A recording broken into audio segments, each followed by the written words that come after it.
ମୁଁ ଆପଣମାନଙ୍କୁ ଆଜି କହିବାକୁ ଯାଉଅଛି, ପାପ ସକାଶେ ମଧ୍ୟ ଦଣ୍ଡ ବା ଦୁଃଖ ପରିବାରରେ ବା ନିଜ ଉପରେ ମଧ୍ୟ ଆସିଥାଏ। ସେହି ବିଷୟରେ ମୁଁ ଆପଣଙ୍କୁ କହିବାକୁ ଯାଉଅଛି। ବନ୍ଧୁମାନେ, ଆମ ଚ୍ୟାନେଲ ଯଦି ଆପଣମାନେ ନୂଆ କରି ଦେଖୁଛନ୍ତି, ତେବେ ଲାଇକ୍ ଏବଂ ସେୟାର କରନ୍ତୁ ଆଉ ସବସ୍କ୍ରାଇବ୍ କରିବାକୁ ଭୁଲନ୍ତୁ ନାହିଁ। ଚାଲନ୍ତୁ ଆମ୍ଭେମାନେ ଆରମ୍ଭ କରିବା କି ପ୍ରକାର ପାପ ଯୋଗୁଁ ମନୁଷ୍ୟ ଦୁଃଖ ପାଇଥାଏ। ବୁଝିବା ନିମନ୍ତେ ଶେଷ ପର୍ଯ୍ୟନ୍ତ ଦେଖନ୍ତୁ। ଯାକୁବ ପୁସ୍ତକ 5 ଅଧ୍ୟାୟ 13 ପଦ 18 ପଦ ପର୍ଯ୍ୟନ୍ତ ଆଜି ପଢ଼ିଆ ଜମାନ ଆସୁ। ଯାକୁବ ପୁସ୍ତକ 13 ଅଧ୍ୟାୟ କେତେ 5 ଅଧ୍ୟାୟ 13ରୁ 18 ପର୍ଯ୍ୟନ୍ତ ପଢ଼ିଛୁ। କିଏ ମଧ୍ୟ ପାଟି କରିବା ନାହିଁ। ପିୟୁଷ ଚୁପଚାପ ସମସ୍ତେ ବସିକି ରହିବା। କିଛି ସମୟ, ବେଶୀ ସମୟ ମୁଁ କହିବିନି, କମ୍ ସମୟରେ ମୁଁ କହିବି। ସେଥିପାଇଁ ଯେଉଁମାନେ ଶୁଣିବେ ସେମାନଙ୍କ ନିମନ୍ତେ ଭଲ ଆଶୀର୍ବାଦ ମଧ୍ୟ ଆସିବ। ନିହାତି ଆମମାନେ ଦେଖୁଛୁ ଏଇଟା ବିଶ୍ୱାସର ବାକ୍ୟ।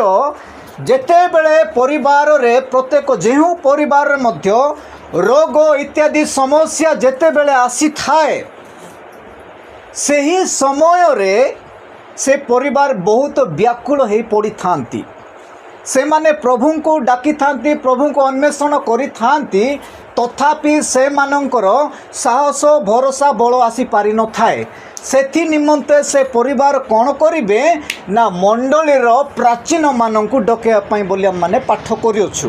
ସେଥିପାଇଁ ସେଠି ଲେଖା ହେଇଛି, 13 ପଦରେ ଲେଖା ହେଲା, ମାନେ ପଢ଼ୁଥିଲୁ କ'ଣ ଲେଖା ହେଇଛି, ମାନେ ଯେଉଁମାନଙ୍କ ପରିବାରରେ ଯିଏକି ଆନନ୍ଦ କରୁଅଛି ସେ ସଦାପ୍ରଭୁଙ୍କ ଉଦ୍ଦେଶ୍ୟରେ ଗୀତ ଗାନ କରୁ।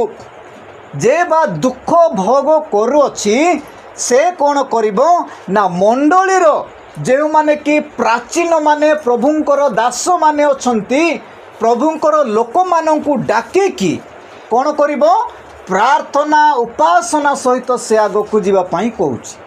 ସେ ବାକ୍ୟମାନଙ୍କୁ କହୁଛି। ଆଉ ସେ ସମସ୍ତ ପ୍ରାର୍ଥନା ସେମାନେ ଅଭିଷିକ୍ତର ଦାସମାନେ ଆସିକି ଯେତେବେଳେ ପ୍ରାର୍ଥନା କରିବେ, ସେମାନେ କେଉଁ ପ୍ରକାର କରିବେ, ତୈଳ ମଖେଇକି କରିବେ। ଆଉ ଯେଉଁ ଦ୍ୱାରା ସମସ୍ତ ବିଷୟ ପରିବର୍ତ୍ତନ ହେଇଥିବ।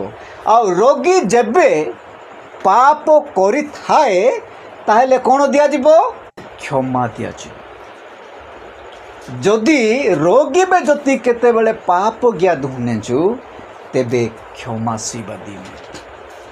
ଅନେକ ପରିସ୍ଥିତି ମାନେ ତ ଯେତେବେଳେ ପାପ ସକାଶେ ମଧ୍ୟ ରୋଗବାନ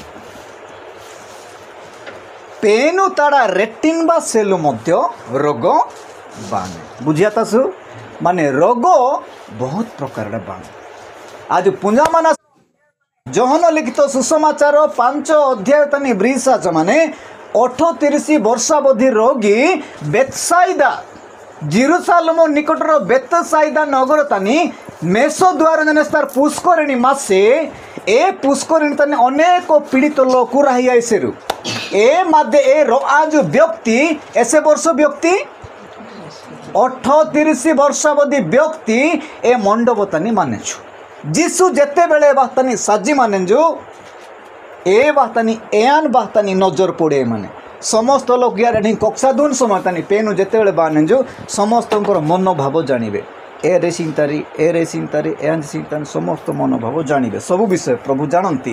ଯେତେବେଳେ ଯିଶୁ ଆସେଞ୍ଜୁ ପୁଷେଞ୍ଜୁ ଇଆଞ୍ଜ ଗାନେ ବସାରା ତାଙ୍କ ଏଇ ବାସ୍ତାନି ମାନେ ସିଧା ସଡ଼କ ସାଧାନ ବେସ୍ତେଞ୍ଜୁ ଆ ବାଇନୁ ନେଗିଆ ବା ମାଟକି ସିଧା ଇଗେନ 38 ବର୍ଷ ରୋଗୀ ବେସ୍ତେଞ୍ଜୁ ଆନୁ ନେଗିଆବତୀ କି ମାଟ କି ମା ଆବା କିନ୍ତୁ ଯେତେବେଳେ ଦୂତ ବାଜନା ସିରୁତିନି ଗ୍ଲୋବ କି ମାନେଜୁ ଏ ଡେଲି ତାନି ପ୍ରଥମେ ଆନୁ ସାଇନ ବାତି କି ପ୍ରସ୍ତୁତ ଆନବାନି ବେগে লোক সাজানে বাতানি মেদান সুস্থ হই মানেরু। হালেলুয়া। এ বাতানি নিয়ম মাসে এস্তি লোক দূত বাজনা সিরুত লাখনি দিলতানি প্রথমে সানেজু যে কোনসি রোগ আসে কে মদিনে আনেজু সুস্থ। কিন্তু এঞ্জ সালবা মুপি সিডেজু গামে বাসা রাজন जीसु बेस्तेंजु सीधा सड़क इनु निंगामु निंदारा इना डेकान सालमु खटिया घेनी तुम चली जाओ सही क्षण से खटिया घेनिकी निज घर चली गल किंतु किछि दिन पर जेरुसालेम मंदिर जिते बड़े जीसु पुनर्बार गले प्रचार समय से ही व्यक्ति सेठी मध्य जाई मते किए सुस्थ कला बोली से जानी पारे नहीं अनेक लोक माने पचारले तोते किए सुस्थ कला जेहेतु विश्राम बार रविवार दिन से समय विश्राम बार रविवार नथिला से समय विश्राम बार शनिवार थिला से समय से मानकर विधि थिला जे कौनसी मनुष्य विश्राम बार रे सुस्थ हेबो नाही मना करा जायछि बारण करा जायछि जिहुदी मानकर रीतिनीति अनुसार जेतेबेले सुस्थ हैला अनेक जिहुदी माने अनेक मान्यगण्य धर्म गुरु माने पचारे किए तोते सुस्थ कला मते किए सुस्थ कला मु जानिनी किंतु गोटे कथा कहिला तुमर खटिया घेनिकी मु आसिली 38 वर्ष से कान ई के नाड़े वर्षे काते कानी ऐसे कष्ट है माने जो परिवार गुले चिंता रे पूरा पागल आबादी कि डाउ पैसा भी ही नेबो 38 वर्ष तो ऐसे आधा ना साधारण या बिजनेस नहीं गया कि जिते बेले यान मध्य उत्साह सहित पुनर्बार मंदिर तानी जेरुसालेम तान साजी माने जो ए डेली तानी जीसु आनी पुंडी तानी पुसें पुनें पुनी पर बेस्तें जो आबा बाम बाम आना क्या बा इनु नेगी हजम इना आजन जी सुनंतु जीसु बेस्तें जान जी इनु नेगी आजन जी तुम्बे भलो कर भई अछ आउरी कौन करिब पाप कर जे परिकी अधिक दुर्दशा न घटे हालेलुया एम्बा एंजु पुसेंजु नांगे जीसु सुस्त गया देखो जीसु एम्बा नांगे सुस्त गया ने पुसेंजु एंजु इना बागा 38 वर्ष आदना जुगा सेंजु इना बागा प्रश्न हां पाप सकासे पाप ग्यासी बागा यांजु जुगासे ऐसी बात जीसु बेस्तेंजु आबाइनु नेगिया जमांजी ओटे पाप गिदी सार उमथवा जेते पाप रे नेगिया जम हालेलुया प्रेज द लॉर्ड पाप गिबा द्वारा मध्य नबा जुगा इत्यादि समस्या बापा मा पाप खले पिला मानक ऊपर मध्य पड़िबो काहे कि अबराम दिन टिके सुई पड़िले जे तांको पिला माने 40 वर्ष जाए दासत्व अवस्था रे रहिले निजे करले तो पाइबे निजे जदि गिने जो निश्चित पाने पक्का पाने जो ऐसा कि ब्रिसाज माने जीजिकल 18 अध्याय तन ब्रिसाज माने 24 पद 18 पद 24 25 26 सुटुकुना ब्रिसाज ने एस्ताना जो भूल गिने जो तार दंड निश्चित पाने जो किंतु भूल सकाशे मध्य दंड आसीबो